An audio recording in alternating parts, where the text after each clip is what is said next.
All right, let's do it. It's Thanksgiving. All right, gobble, gobble, gobble, gobble, gobble, gobble, gobble, gobble. It's Thanksgiving, man. All right, right on, dude. Solid. It's Thanksgiving, so all of you, if you're taking time away from your families to watch us, thank you so much. In fact, Waiting for that turkey to be done? oh yeah, I know, my turkey's done at 12:15. All right, well, I had a complicated Thanksgiving. I'll share it with you in just a second. But I want to just take a moment. Actually, it is Thanksgiving, so we should be thankful for a handful of things, and I just want to be thankful for a handful of things. First off, Randy and Dave. Dave, are you too busy over there? Come over in front of the camera. Just 1 second.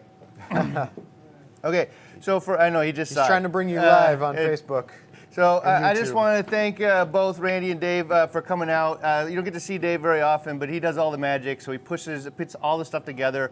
Carlos sadly isn't here today, but he does all of Randy's work. So thank both of you because to be honest, you guys both make me better. Every day that I get to come to work with these two and steel sharpens steel and what we do just comes up better. So thank you very, very, very much. I'm super thankful. Yeah, thanks. All right, so I'm also thankful for your families and girlfriends and whatnot that allow you to come out on Thanksgiving. And to my family, my wife and kids that let me disappear for a couple hours to come do this for you guys. But most importantly, thankful for all of you guys. And I mean that super sincerely because when I bought a tank 15 years ago and slowly set it up, I had no idea it would become a career. And more importantly, I had no idea that you guys would actually want to watch me do it and then share knowledge. And you made it so much fun. Every day is super, super fulfilling. I don't think many people can say that. Oh yeah, solid. I come to work so excited about what we're doing. This morning, I plugged my phone into a little charger, and I'm like, oh my, there's an outlet on the side. I wonder if you could power a power head off of this thing. And I get to think about that all day. Yeah. So super exciting. I can't see that, Dave. Is it working? It says no response from Facebook. Okay, so just so you know, Facebook has problems today, so Dave's gonna work on it. I don't know if it's working, but like globally, Facebook's kind of jacked. Yeah. So we will see if it works out. If it doesn't, sorry, Facebook, we'll post this later. YouTube, you're up. It's all you guys, yeah. All right, so today, what we're gonna do, again, thank you everybody. Today we're going to, you guys all know about the prizes and stuff, so we'll hit on that somewhere in there, but there's a $10,000 giveaway. A whole bunch of people are going to Reef-A-Palooza and all this stuff on the table today, which is a big one. This is a big one. There must be like $3,000 of this stuff here. The Neptune Dream Bundle's $2,200 and some change, and then we've got a whole bunch of coral dips, Tropic Marin salt, ICP tests. So yeah, you're looking at. So somebody give a great tip. So start those tips coming in about how you use an Apex, how you value Apex, what's like your secret tips on making Apexes better, how you use ICP test kits, how you how you fish with the Mr. Chili lure, how you use, what's your favorite salt, man? It doesn't have to be related just to the Tropic Marin guy. Are you going to put that up there for me? I don't know. There you go. I got it. And the Tropic Marin salt doesn't have to be that. Just how do you use salt in your life? But specific, if you have used Tropic Marin and you like something about it, a tip on how to use it. And then we got all these coral dips. So if you use a specific coral dip for a specific purpose, this is actually really cool, like pro tip pocket, right? Yeah, and we're talking, it doesn't have to be all these coral dips. There's a lot of coral dips up here. But if you use something else too, we want to hear your fragging tips. There's a reason that they're all up there actually, is because I found some insight into how to use each one for a specific purpose, so we'll talk about that a little bit later.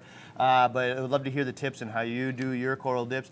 And then there's also the little nano power package here from KZ. So this is Coral Nutrition. We talked a lot about amino acids and stuff over the last week and months. So there's Sponge Power, Coral Vitalizer, and so these are super popular. These are those things that we're using on the 160 when we were doing Zeovit. And they also come in bigger bottles here, so and they're amino acids and whatnot. So we're talking about those guys today as well. And I mean, that's a lot of different tip things you can come on. A lot of tips that you can get you entered to win the table. All right, and for Facebook, if this thing doesn't work for them, we're gonna post it later on, and you guys can chime in your tips there too as well. Yeah. All right.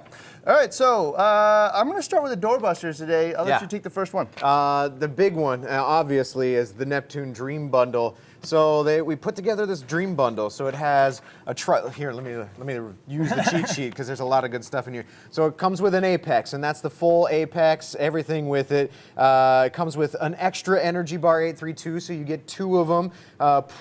pH probe, temp probe, ORP, salinity. That's all with the Apex. Comes with a Neptune dose.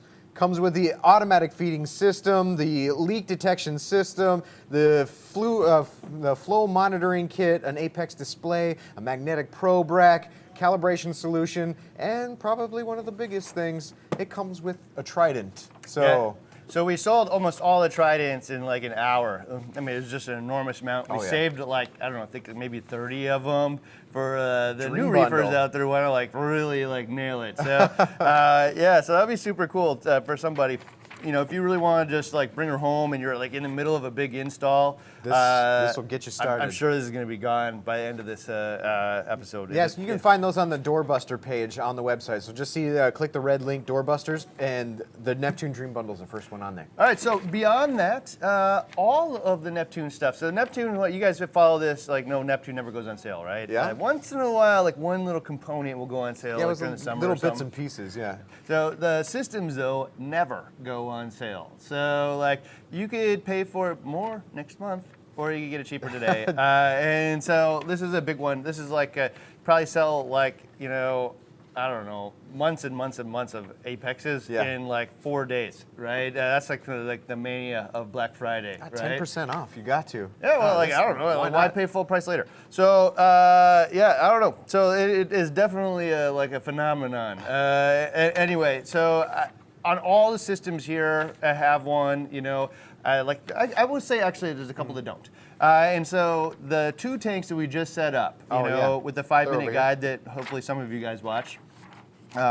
And we didn't set up that one because, I mean, that's like a little bit much, you know, like put a $500 controller on those things.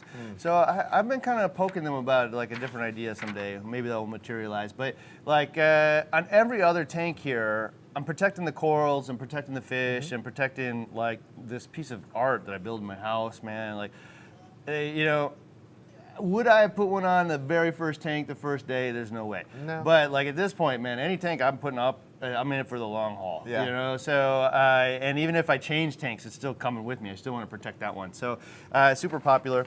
I'm sure there's tips that are already in there about that. So after that is Tropic Marin 10% off. Right? Yeah, so Pro Reef Salt is probably the biggest one here. And so 10% off of the big bucket is about $10 in savings. Yeah, so I mean, tons of you have probably watched the like Tropic Marin salt stuff and whatever. Yeah.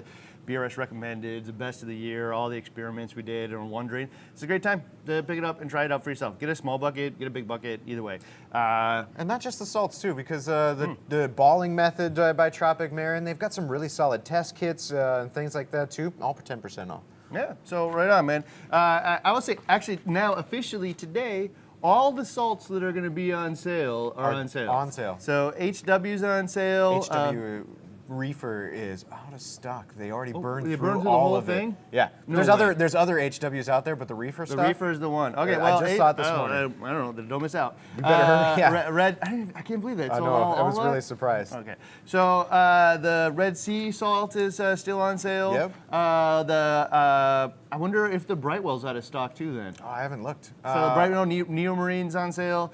And I know for sure this one's in stock because it just went on sale There's today. a lot of them. Yeah, so in fact we like got a trailer full because we knew how many people were gonna buy. You know, it's one of those things like you can just stock up for the whole year. You just buy 4 buckets, and then you're done for the year. I got my salt thing covered, and I don't have to worry about it, and it was cheaper. Yep. All right. So the next thing is 15% off of the ICP test kits. Yeah. So it's either the single one, the triple bundles, or they even have like a 5-pack or something. But you can get all of them at 15% off. So might as well go out and get some of those. And if your order is over $175, there's a nice little Mr. Chili fishing lure. It's a spoon. for those of you who know, and you could probably catch some pretty big fish with this one. This is a large one. Okay, I didn't I'd know fish that for this lake trout with existed on the planet, actually. And so I walked to the table like, no way. It's the magic color. Yeah, there it is. I mean, like, oh my gosh. I know a fish wants it right now. And so I'm super excited about that. I'm going to go get myself one. I mean, maybe not for your display tank to fish in, but if you're near a big giant body of freshwater or something, and maybe even saltwater, I don't know, it probably would work. Me and my kid are going to be using that for sure next year. I don't know. That's awesome. All right. So also stuff that we just wanted to kind of feature today on the table, again, was some of these coral, like coral dips in here. So most of these are all 15% off. The Brightwell's 15% off. The Tropic Marin Pro Pure is 10. Coral X is 15. And did I hit them all? Oh, I think that's all of them. Yeah, and then the KZ aminos and some other and stuff. the KZ foods here, which we'll hit on again. Man, this is we got a lot to cover today. Is also 15% off. So like this little guy here is one of those things that like normally we have like 500 of them on stock and go through the whole thing in Black Friday. Yeah. Today I think we only had like 70 or something. So like you guys must have bought a lot of them already. So they'll probably be gone as well. And I think that's it. So let's like dive into a couple of different things, man. Where do we want to start? I could talk about a lot of Neptune stuff, and I see a lot of tips coming in about Let's Neptune pull stuff some tips too. out right away. Let's just go straight there, and then we'll ramble on. I like Adam's question that we just, right there. He said, Adam says, the #1 tip for Neptune users, turn the heartbeat monitor on. Oh, man, thank you, dude. This was the 750 XXL. This is the problem that we ran into when it didn't send us an alert when it was disconnected from the internet. That is like, you guys, he just raised the level of who's going to win today, 'cause right out the bat. And that one just because it's near and dear to my heart, because we lost some fish and stuff because of that, like a lot. Yeah. And you know, I talked to the Neptune people about why that isn't turned on by default, and there's some reasons as like when you're installing it, you don't want that heartbeat alarm going off constantly while you're trying to install it, whatever. And I'm going to disagree. I think you should have to have that go off like crazy, turn it off so you know it exists. Yeah. Right? And then turn it back on. You might pound their servers all over the place of these things, but at the same time, man, like, do it. So for those of you who don't know, the heartbeat means that if it ever gets disconnected, all of a sudden your phone will blow up with alarms like, hey, I lost connection to the tank. Right, which probably means a power outage happened at the location. Yeah, right? Whereas before, so this is a new feature that's fantastic because what it does, it'll ping, it pings Fusion every once in a while. So it pings the cloud and it's talking, and then after, if it pings and it doesn't respond, and that lasts for a while, the cloud is what's going to send you an email and say, or a notification and say, hey, I haven't talked to your Apex for a long time. Before it was, you wouldn't know that you were disconnected from the internet or your power failed until after the power turned back on. So big new feature with that, with the whole new Apex, which means I can get to my tank a lot faster. So here's the thing about the Apex. There's like two components to the Apex. One is I told you something was wrong, right? And that is like the simplest thing to implement with the Apex, right? You can put all the outlets in, plug all your stuff into the outlets. It's not like even programmed smart or whatnot. And you can set it up super easy to just let you know. Like to your phone, you just put in your phone number and hit save and you're done. And now I will know if the pH is off, meaning like probably I overdosed some chemical, right? I will know like if the power outage is, if I turn on the heartbeat monitor. I'll know if ORP in many cases means something big probably just died in the tank, or my kid decided to dump a whole thing of flake food in there, right? Or I will know temperature's off, like the heater is stuck on, stuck off, whatever. I'll know, meaning I can do something about it. And 90% of the time, I'm within an hour of my tank, and I will like leave work to go do it. Like family emergency. Sorry, I gotta go. Right? And so. In those cases, man, like there's like a whole breath, like they got the leak detector, man. Like all of a sudden there's like water coming out of my tank. Man, I want to know fast because you're going to destroy my house, right? There's all kinds of things. And then you add in the power monitoring, right? And now I know if my return pump failed because it's not taking the power it's supposed to, right? I know if the UV sterilizer like failed. In a way, I wouldn't know if that bulb turned off, right? You just don't see it. I don't see that thing shining. Yeah. Power heads got failed. If power heads need to be cleaned, That's a I big now one. know. I like, hey, it's Saturday. Alarm goes off, says the power head's taking half as much power as it should. Probably means it's dirty. Probably means I should clean it, right? So that's just like I just know now. I wouldn't have known before, and 90% of the time, I can just go take care of it. And then there's a second level. It can actually do something for you, right? Oh, yeah. Right? You can have it, actually, it's a controller. So it can actually solve the problem in real time if you want to take it to the next level, right? yeah. So I'll give you some examples. Well, like if you're dosing, you had mentioned that if my pH skyrockets or something, it means I might have overdosed something to the tank that has a pH effect. What I can have it do is it'll send me the alert, hey, your pH has skyrocketed, and then do you want me to shut off, or you can program it to shut off like your dosing pumps, or if you have caulk in your ATO, you can have you shut that off. So all of these things that are plugged into the Apex, if it has the ability to raise that pH better based on what you're doing, you have the ability to shut it off too. So that way it's not constantly there. It's not just telling you, hey, your pH is up, and just so you know. It actually shuts the thing off. You can do something Shuts off about your it. auto water changer, shuts off your auto top off, shuts off like any number of things, man. Oh, like, yeah. It could just actually it can, you could have a second return pump plumbed in, and so if one fails, it turns on another one, or it could actually probably increase the amount of flow. If you have two redundant ones run at 50%, it detects this one broke, it can actually probably ramp up the other one to 100%. Yeah. There's so many things that can be done. So not just let you know, which is actually the part that I would say 80% of reefers out there is like, that's the biggest benefit. Yeah. Because I just know now that I could go do something in a way that I wouldn't have known. I wouldn't have known that things happen. I wouldn't have been able to do anything. Now I know instantaneously, the moment it happened, I can go solve it, which is the biggest benefit. Then after that, let's geek out, right? So that's cool. Yeah, good one. Let's take a look here. Xavier says, Apex or any kind of controller is only good as the user. Don't forget to keep up with the maintenance of the probes. So same thing, if I'm not maintaining my probes, my pH might drift after a while, or my temperature might drift, or something might drift after a while, and then I'm getting false alerts. And that's something that you don't want, all of those things, so that, hey, shut off this, or turn on this, or shut off this. You kind of don't want that to happen if it's not a problem. So I'm on like a double-edged sword on this one. So I will absolutely agree that it is not, an Apex or aquarium controller is not designed to make you never look at your tank, right? Because that will always be bad. It's just a tool to make sure you don't have to look at it all the time. Yeah. Again, that I don't have to go looking at the return. I can tell if my return pump needs to be clean because it's taking less wattage. I don't have to disassemble it, to find out, right? I can tend to find out when it broke, and so there's parts of it I can be a little less disconnected with, and other parts I need to stay right on top of. So it's kind of a mixed bag. I agree.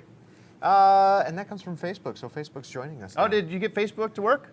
Yeah, we're solid. All right, so welcome Facebook. I know, the Zuckerberg family over there is having trouble today for whatever reason. Instagram, Facebook going in and out today. So welcome. Hopefully you stick with us. Joshua says, never skip a dip. Dip every coral that comes into your home. It is worth the extra time, just in case. So. All right, so while we're at it, I'm gonna derail a little bit to keep the stuff back about the Apex, but while we're talking about dip, let's just talk about them real quick. So there are a few dips, and I agree with this 100%. Never skip a dip because there's, especially on wild caught corals. Oh yeah. Wild corals come with everything known to man. Just assume it's all in there. Right? And so never skip a dip. So there's a few different phases of dip that I would use. And so this one actually isn't on sale yet. It's the two little fishes and why I had it hidden over there. But it's there's some of them that kind of smell like pine sol or whatever, and they have pine oil and whatnot in there. And there's a few of them. Coral RX is one of them. And then Coral I think, MD or where is it? Here. Coral, Medi Coral, no, not that one. It is this one, yeah, Coral MD. So these guys are all roughly the same. So I don't know which one is the cheapest, but I'd probably buy that one, which one it is, because they're roughly the same. There might be different concentrations. So like this one actually says it's 0.5. And I don't see roughly. You might want to look at it, but there's like different concentrations, like pro solution and whatnot too. So you can take a look at that stuff, but they're all kind of just different lemon oil and like tea tree and. Yeah. So what happens is when you dip it, like all the little critters get really pissed off and fall they off. fly off. Right? Some of them will outright die in that, but a lot of what happens is they just get out of the coral. They're just like, "What's going on, man? Like this is not seawater. This is like lemon oil." and then you can like literally look in the bottom and see all the stuff in there and say, "Yep, I didn't want those in my tank." Yeah. Right. And it might even be like I already have bristleworms, but I don't have this species of bristleworm. Yeah. You know, that tends to get bigger or something. Like there's just no reason, even if you have some of it, don't add anything else, right? And so, so this is the number one. So this is where I would start personally, and any one of these things will work out really good, and then you are covered for, a vast majority of the little just organic or little pests that live on there. So they won't hit eggs and stuff like that. So if there's eggs, attached, like nudie eggs or flatworm eggs, it won't really make those fall off or kill them. But they will kill the adults, which is the egg first producers. step. Yeah, egg producers. Right. So then there is another one right here, which is this guy right here. This is iodine based. Yeah, iodine based, and this one here. There should be a frag recover from. Okay, well I'm gonna throw that up there, but like it's a little different. Yeah, there it is. There we go. Okay, so there are iodine-based dips, right? And so the iodine-based dips are for like infections and stuff like that. Good for fungus. those LPS. You see a lot of common fungal issues and stuff. Maybe zoanthids too, but a lot on the. I've always heard that's a big tip that I've always heard too is for LPS is looking weird. It's kind of fungally. It's kind of jelly and stuff like that. It's just not looking good. Iodine dip, I think, is the go-to answer. Yeah, so funny enough, I used to try to like frag zoanthids as like a farm like a million years ago. I failed, but and one of the things I had is nudibranchs, the zoanthidae nudibranchs, and this is actually this type of thing I would use is the iodine freshwater dips, and all the adults fall off. And just for the 5-minute guide here, we were actually doing one, and some of you on Facebook probably saw my like live post. They came out. Yeah, the adult nudibranchs fell off the live colony we got. I'm like, oh man, this is like, it's so funny. And then right after that, if you watched again, I posted another thing. Well, hey, so they're in here. There's not a lot you're going to be able to do about it other than not put them in because there's probably eggs and whatever. And then I put it in there, and I'm like, one of the things though is why we have that chorus wrasse, because chorus wrasse goes after these guys. And instantly he went over to it and started plucking them off and eating them. I'm like, this is too good to be true, for film anyway. And so it's really cool. But yeah, these guys are used for, I've seen a lot of like YouTube videos of reefers out there who take like their green star polyps and they're shrunk up, don't come out anymore. There's some kind of infection on them. Zoanthids, some kind of infection on them that they won't open up anymore. They dip them in this, and tomorrow, like brand new. Yeah. Right? Yep. So this is great for that kind of thing. Like something's irritating. Again, those euphyllias. With euphilia, often if it's like decaying from one side, I'll actually just cut it off, right, and cut off the dead spot because that'll usually stop it. But another thing probably wise to do is dip it in this kind of antiseptic type thing with the iodine dips. So some people will dip them in series, right? Yeah, that's what we did for. We used over-the-counter. Insecticide type dips on one of the stages, but we had the iodine dip in one, and we had the Coral RX dip in another. We had to set up like a 3-stage system, but it seemed to get everything off of those corals.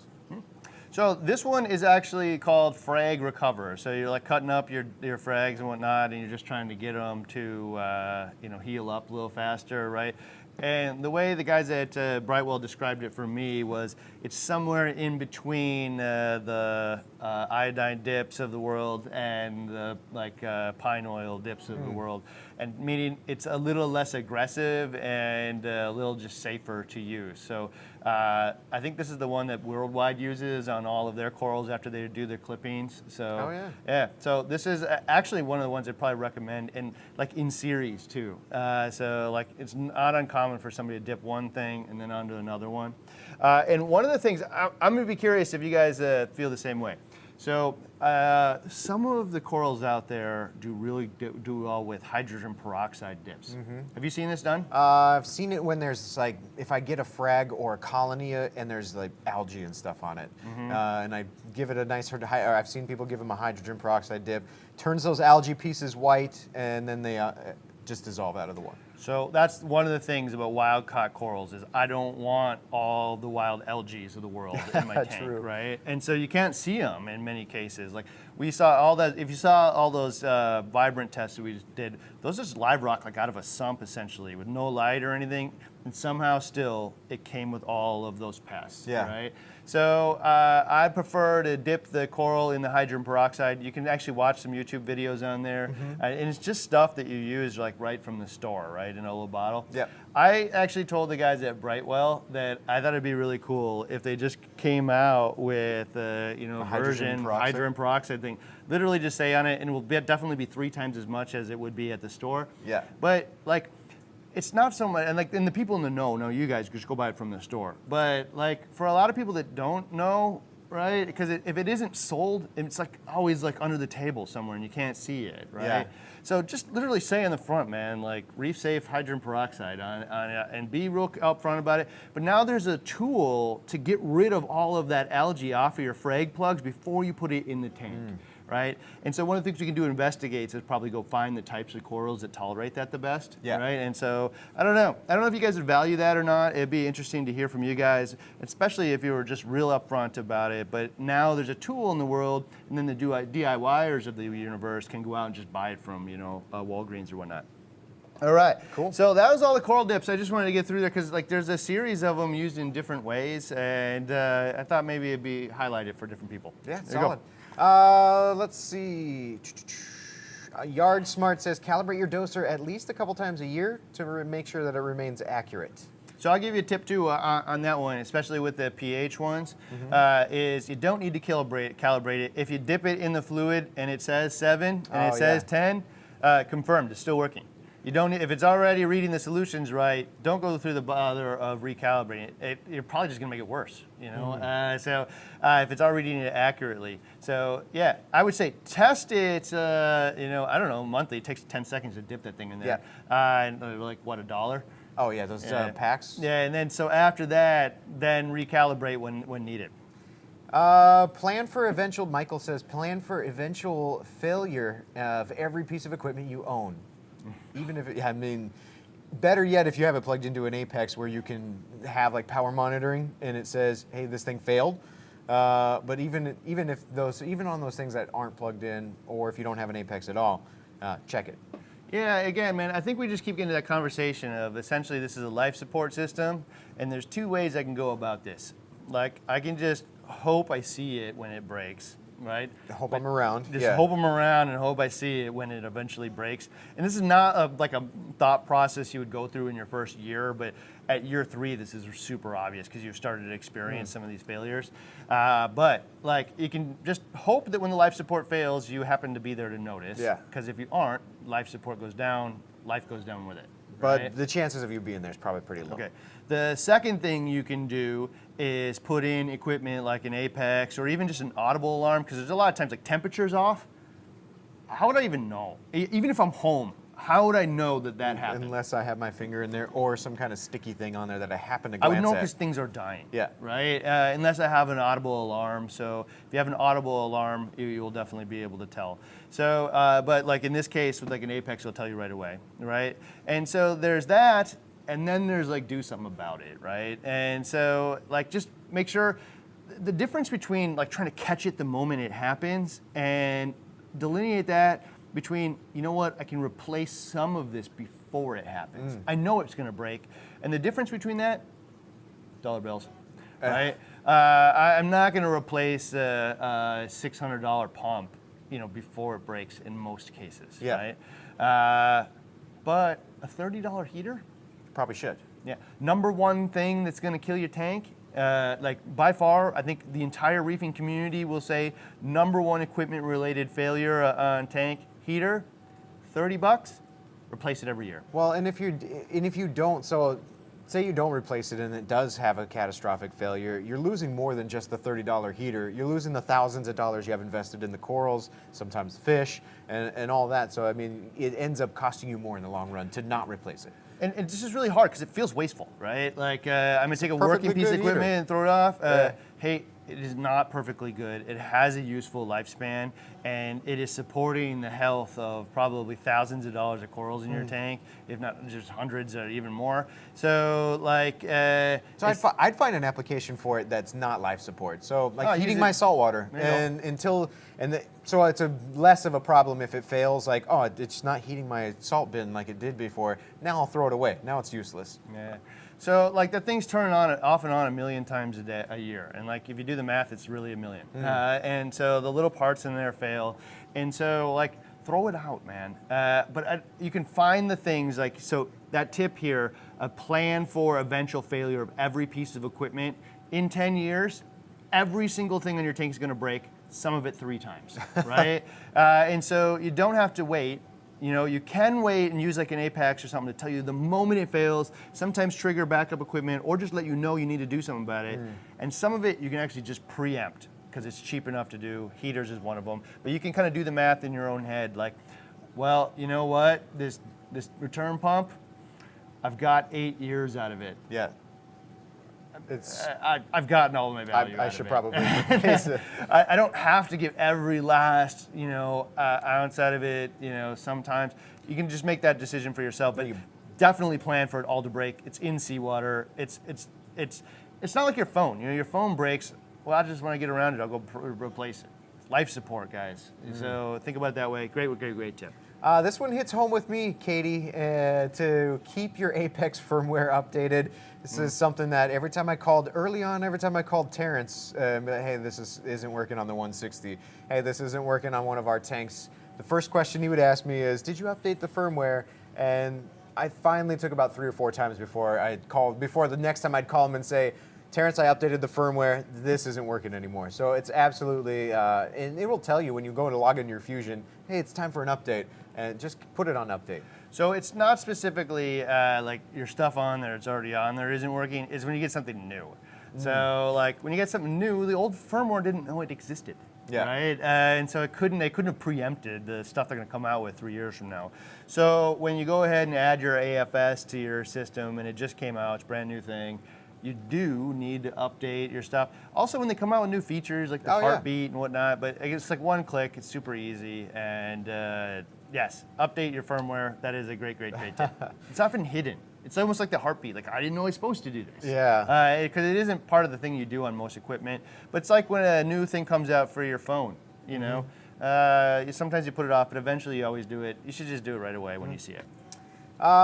Chris says, tip, use Fusion to program your Apex versus the GUI of the Apex itself. It's easier to program that way. The design is more user-friendly, and this is absolutely something that they have improved. The tasks functions, where I don't need to go...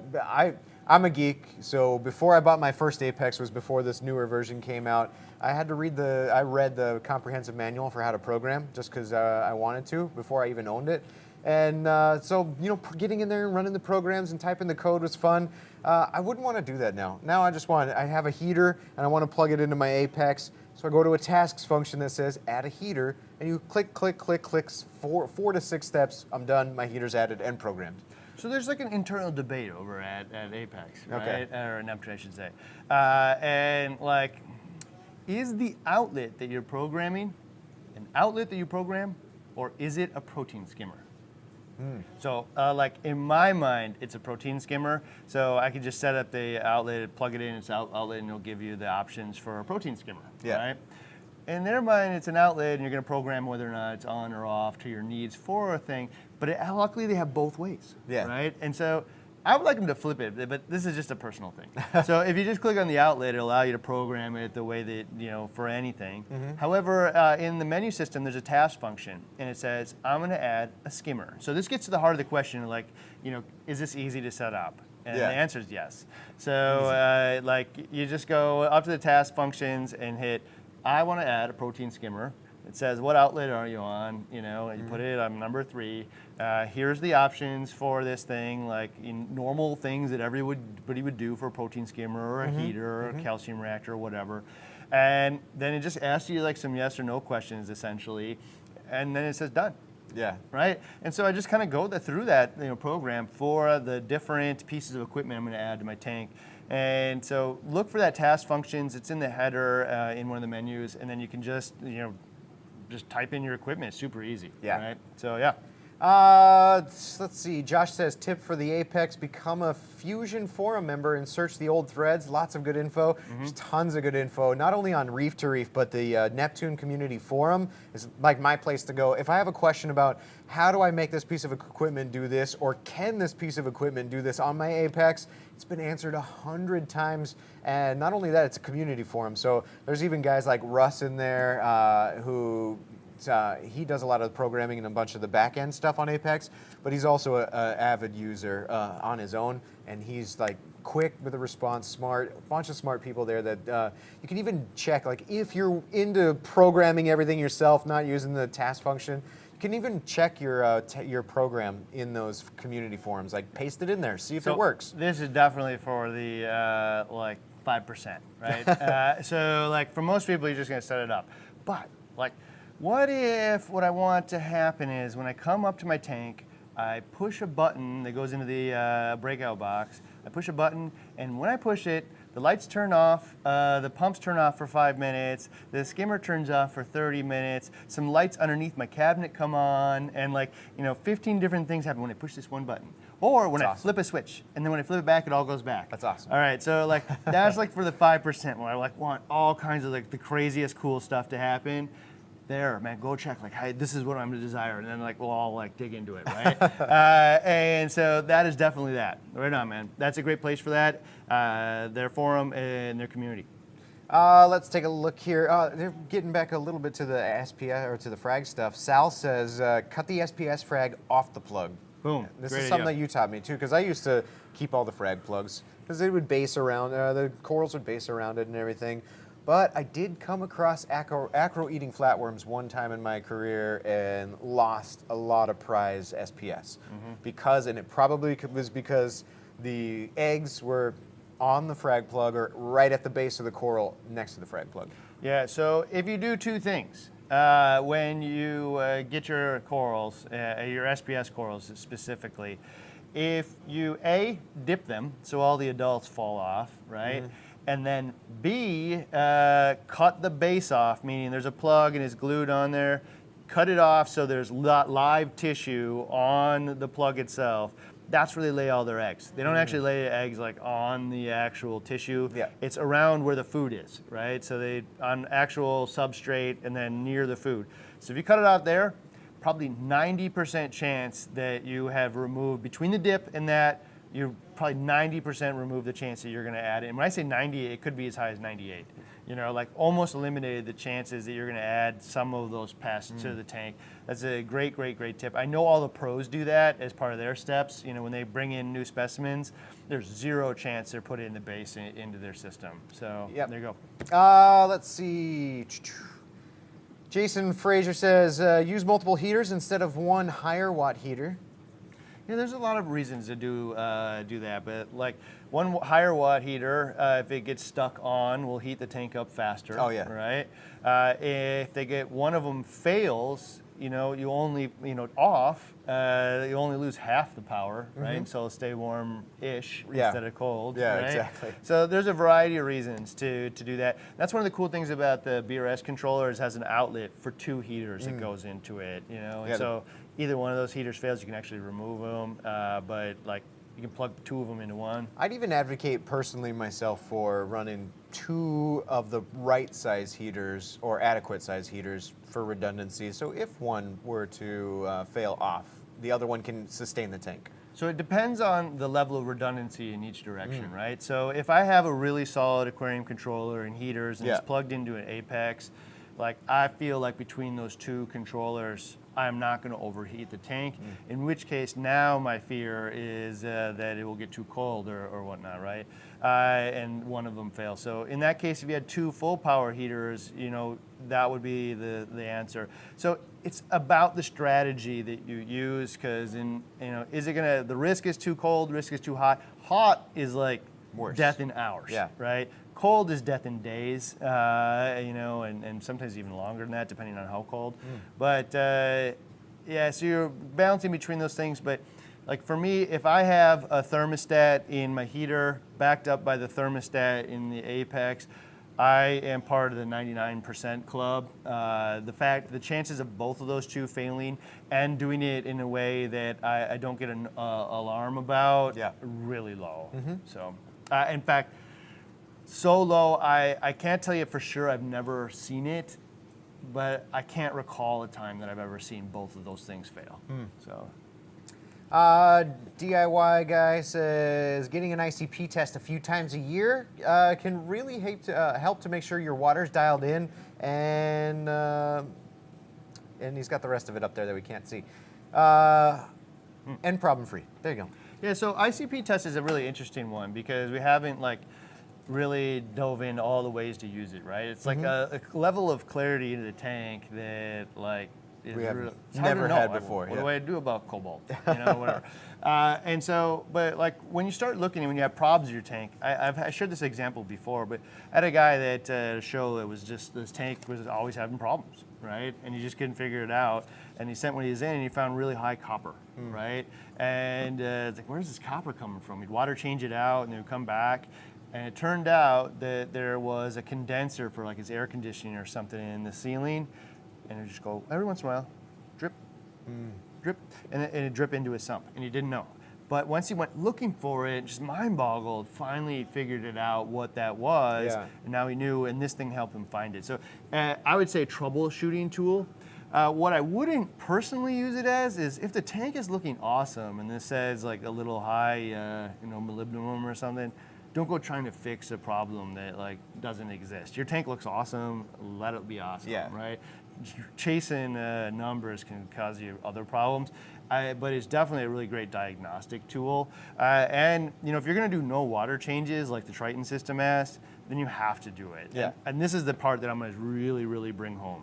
Is if you're not going to do water changes like the Trident system works super good for us as long as we followed the test kit. The test kit said finally, hey, you do need to do a water change because these things are high. If we did it, man, rock solid, awesome. If we didn't do it and we're I don't know, it just says that, and the tank looks fine, 3 months from now, dude, it went down. So this is a tool to tell you the method you're using is working, and it's an integral component, especially if you're not going to do water changes. It's kind of like a pro level reefer, depending on which stage you're at. Listen to the kid in that case. Otherwise, I just say diagnostic tool. It's a great pulse, send one in once a year, kind of see where you're at. There's a lot of additives out there that won't kill your tank with a single dose. They're not, so you're not pouring Drano in your tank. But if I'm dumping that in there every single day, what happens over the course of a year?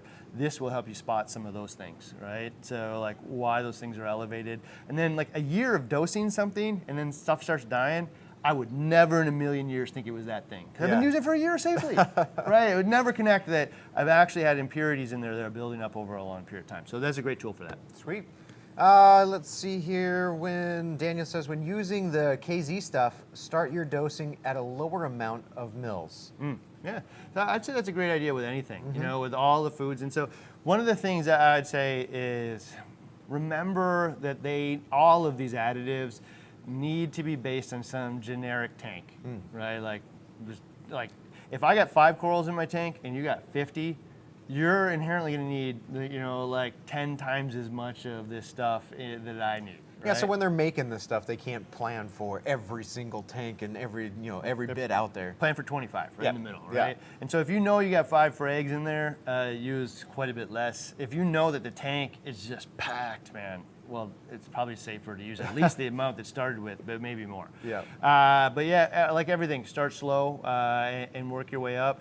So the KZ additives, are really cool because I would say, in terms of additives and the methods and stuff, a lot of the stuff that comes out of Europe tends to be kind of like the forefront of reefing, and we kind of catch up later. And part of that is because they often don't like really tell you exactly how it works in Europe. It's just kind of like, my stuff's good. It Of course works.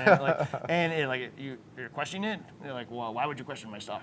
It's just a different mentality there. But the KZ products, man, predate me. Yeah. In the hobby anyway. They've been around forever, And so when you start to see some of the stuff like carbon dosing and stuff, I think KZ is kind of like the grandfather of carbon dosing. They just didn't call it carbon dosing at the time, right?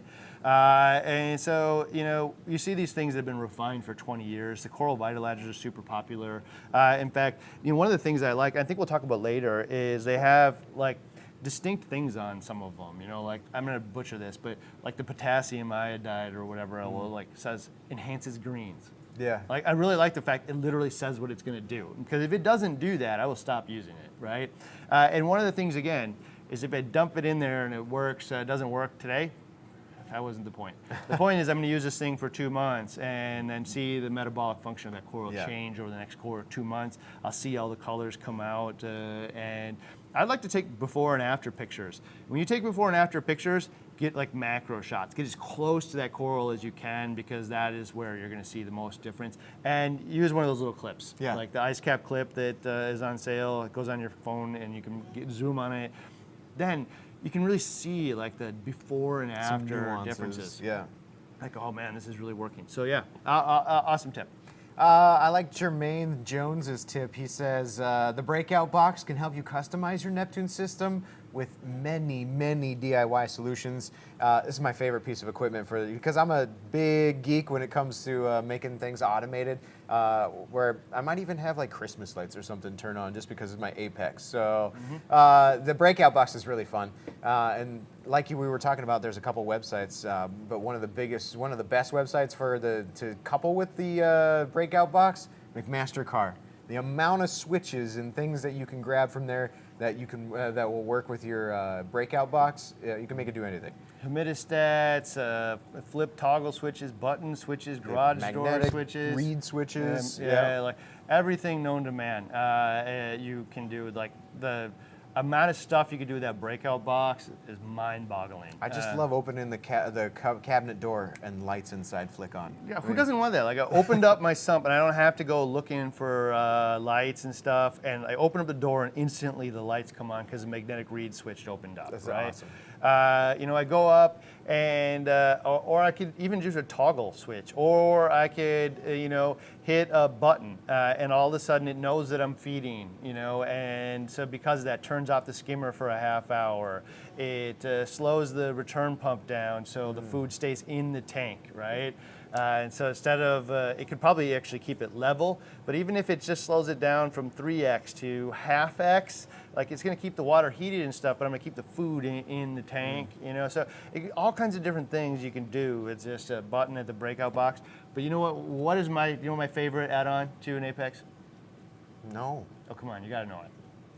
A feeding? Automatic feeder? I don't know. No. Oh, to a breakout box? This guy right Oh, the here. dose? Neptune Yeah, dose. Auto water change, changes. guys. So, I mean, for those of you who really follow what we do here, I got really, really excited about no water changes for a while. Yep, right? that's true. And because we had a lot of success with it. And where we lost the success is when I stopped sending the test kits in, and I stopped listening to them. Yeah. Like, I don't know, it looks great, whatever. Well, you come back and it'd say, hey, do four water changes, 1 per week of X%, and you might get around to it, you might not. But it's telling you, like, hey, there's elevated levels in here. Water changes are going to be the solution to get them down, but you got to listen to them. Yeah, I don't know. There's all these people I never do water changes, whatever. And you're like, yeah, well, I don't know. Let's try it. And I like the methodology, and I understood the whole thing. In the end, though, I started putting some auto water changes on some tanks, and I'm like, You know what's easier, man, than not doing them and sending in test kits and stuff? Mixing up a big vat of salt water. Yeah, mix up a big vat of salt water, and just water change is done. This just happens. Yeah, like, I mean, I just pour some salt in, mix it up, and come back 2 months later and do it again.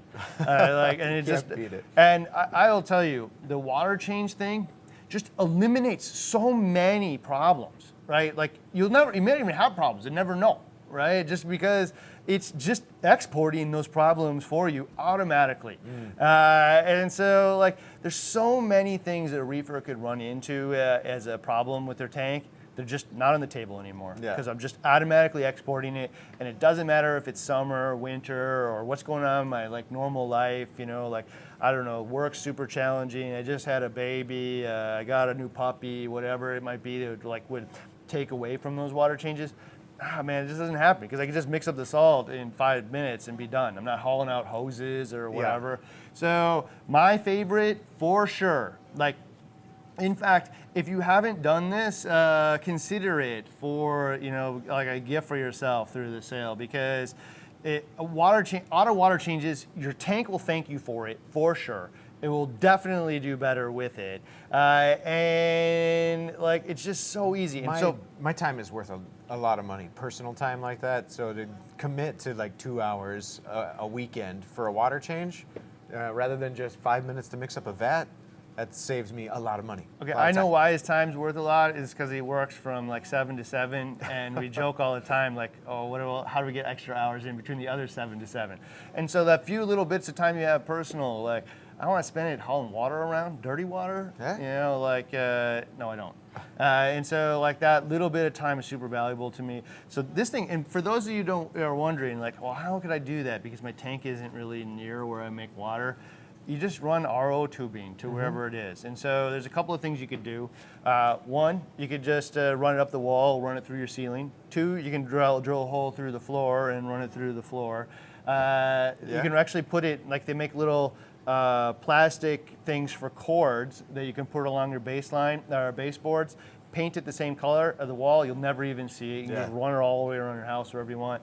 This thing, we pumped it up. Like, a lot of them here are pumped up like 10, 15 feet, and then they go, 40 feet away from the tank and then back. So, like, this will hit almost anywhere in your house with the tubing. So we have them going all, I bet you some of them are 60 feet.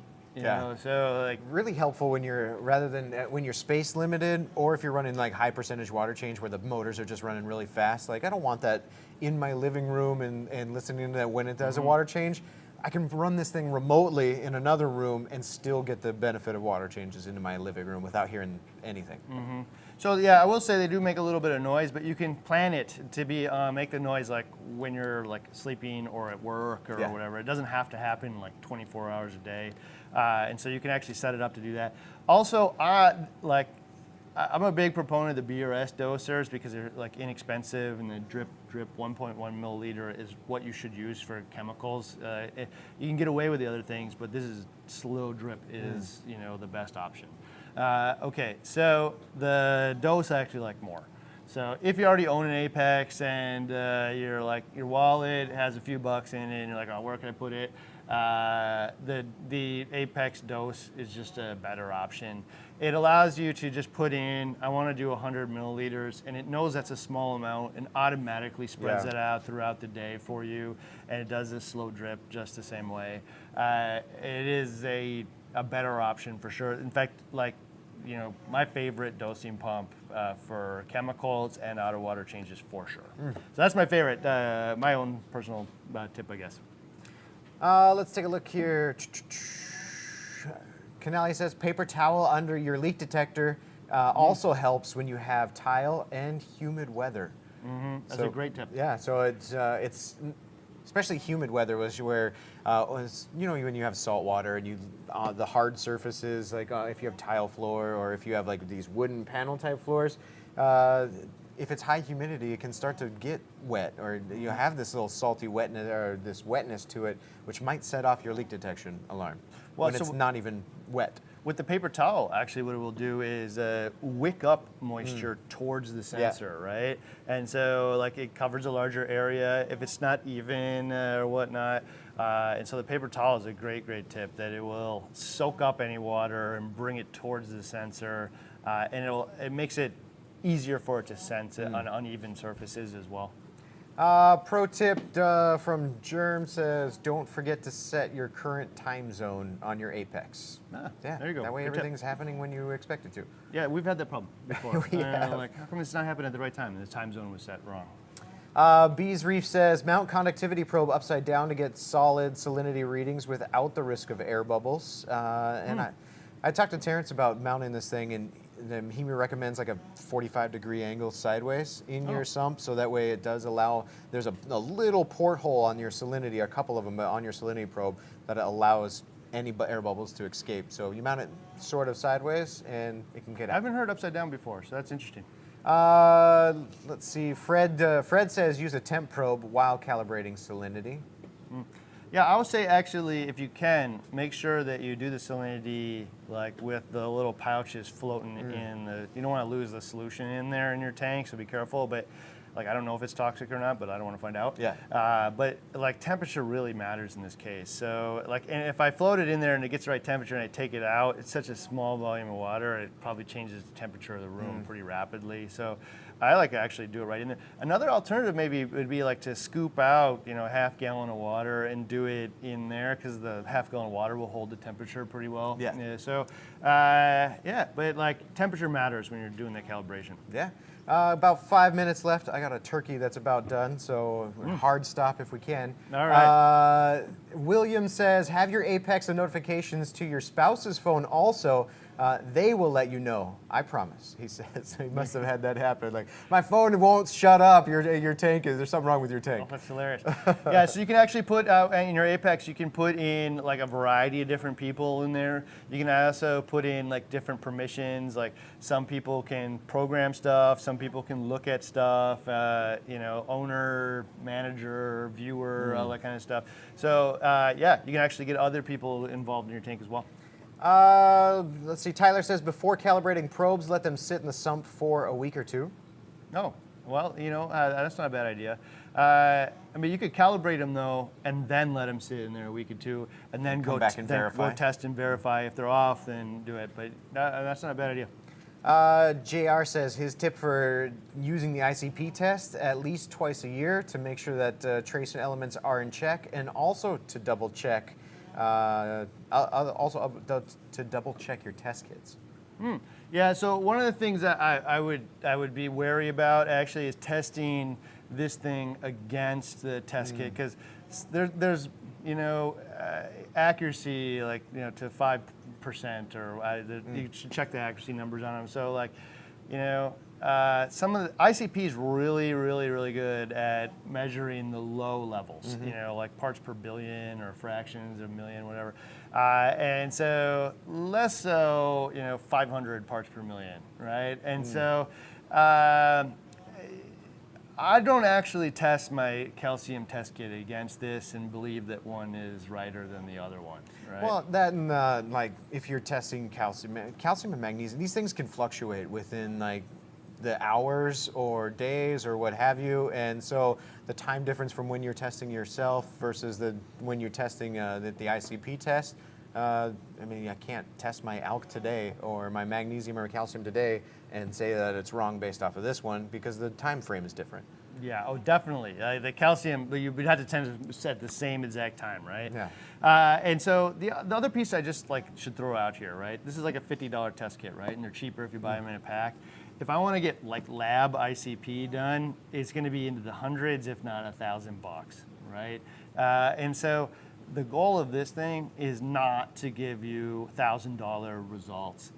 The goal is to give you like insight into your tank that would be otherwise unavailable, right? And so like, if you're expecting absolute accuracy just because it's printed out on a piece of paper, that's probably like not the right expectation.